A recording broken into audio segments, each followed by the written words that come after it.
650 kilometers sa loob ng 36 days. Yan ang haba ng nilakad ng 31-year-old Japanese artist and explorer na si Tapei Noguchi. At ang napili niyang tahakin ang Panay Island. One of the artists in Manila, she recommended me. Maybe at the first is Panay is good. I want to make that encounter with people, encounter to environment, encounter to weather. It means that I encounter to my inside, my heart, my feeling, my spirit. Sinimulan at tinapos ni Tapei ang kanyang journey sa Rojas City. Dahil dito, mas natutunan daw ni Tapei ang buhay ng pagiging Pinoy sa nakalipas na 36 days. Kapansin-pansin din ang hila-hila niyang gulong. Hindi lang daw ito basta-bastang decoration, but a tool to start conversations. From my experience, I understand putting a tire makes me many kind of happening. It's interesting. All of Filipino people are super accepting me, but great hospitality they have. Kung pagiging hospitable lang ang usapan, likas sa ating mga Pinoy yan. Patunay ang pagtanggap sa kanya ng marami sa kani-kanilang lugar. Just I feel tired. I asked the barangay gym or barangay hall. Night time is not dangerous. I realized because I did not encounter the aswan. Also, many dogs are kind of friendly. Many Filipino people advise me drunk people is dangerous. But yeah, almost of them super invite me and drink together on the street. Sa ngayon, balik Japan na si Tapei. Pero nais niyang bumalik sa Pinas sa susunod na taon. Dala naman ang kanyang art. In Panay, I want to make the octopus project. Okay. And also, maybe I will go to other Bisaya Island, make the Putting Tire project. Ang gandang taglay ng Pilipinas ay gandang talaga namang binabalik-balikan. Kaya kung nais mo munang maglibot, piliin muna ang Pilipinas. Mobile Journal Denise Valdesancho po, hatid ang mukha ng balita. Pag-usapan pa natin ang performance art ni Tapei Noguchi sa Panay. Kasama si Mobile Journal Denise Valdesancho. Aba, Denise, kakaiba ito ha. Yes, Bakit daw Panay ang kanyang napili ni Noguchi? Noguchi-san. Yeah, Noguchi-san. Tapei-san, Tapei-san.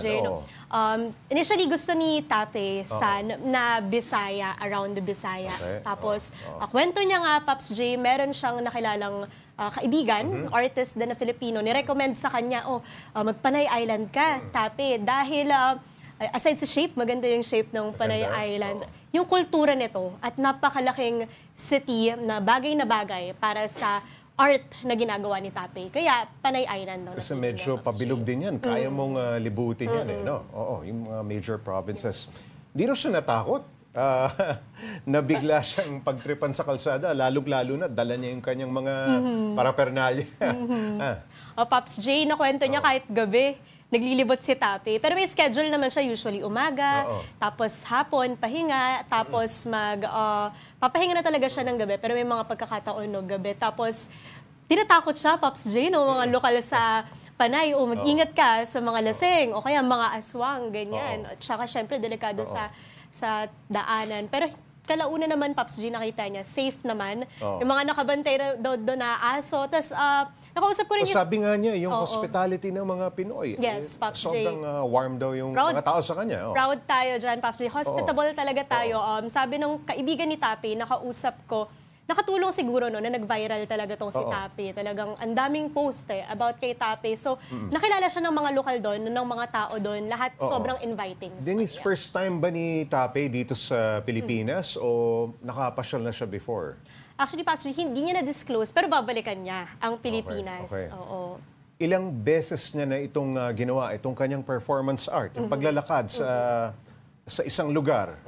O ito ang kauna-unahan? Maraming beses na, Pops J, nagawa niya na to sa Japan, pero pinakauna daw 2019 sa Taiwan. So, Taiwan. Around Asia, no, gusto niyang mapagtagpi-tagpi anong meron sa customs, sa tradition, sa culture ng mga islands, ng mga countries within Asia, sa pamamagitan ng endurance art na tinatawag na ito. Okay. Ano-ano mga challenges daw yung na-encounter ni Tapei dito sa kanyang paglalakbay? No? Pops J, pag may nakausap kang dayo sa Pilipinas, unang sasabihin niyan, yung weather. Oo. At doon din, nagulat. Mainit oo. siguro, no? Yun ang isang challenge talaga na binanggit sa akin ni Tapey. Sabi niya, Ba, yung gulong mabigat din yan, ha? Pops So, lalo J. kang pagpapawisan Yes. habang ginagawa mo yan. At extreme weathers tayo, Pops J. So kung hindi sobrang init, may panahon naman na tag-ulan. Kaya sabi niya, perfect daw kapag hindi sobrang init o kaya kahit maulan ng onte, talagang doon siya nagdidire-diretso ng lakad. Aside from pagiging interesting ng gulong, no? Yung gulong na hinahatak niya, may malalim bang paliwanag? May ibang meaning bang sinabi Yes. si Tapey tungkol dito?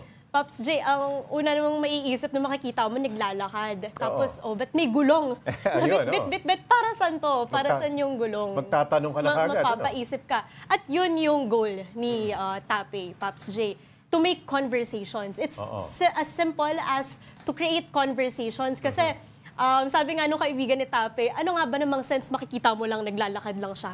Tapos walang kahit anong dala. So, sa pamamagitan ng gulong na yon, napag-uusapan daw siya ng mga tao, nakakabuo ito ng conversations, kahit anong conversation yan. Diskurso, no? Yes. Which is one of the reasons why people Yes. make art. Gusto nila magsimula ng diskurso. Yes, Diba? Pops J. Pero wala namang kinalaman ito sa pangaagaw ng teritoryo o wala namang ganong political meaning. Wala naman, Pops J. Actually, Pops J, na parang tinanong nga daw, baka SPSC. Oh, espiya. SPSC Tapey. May mga ganon, naging...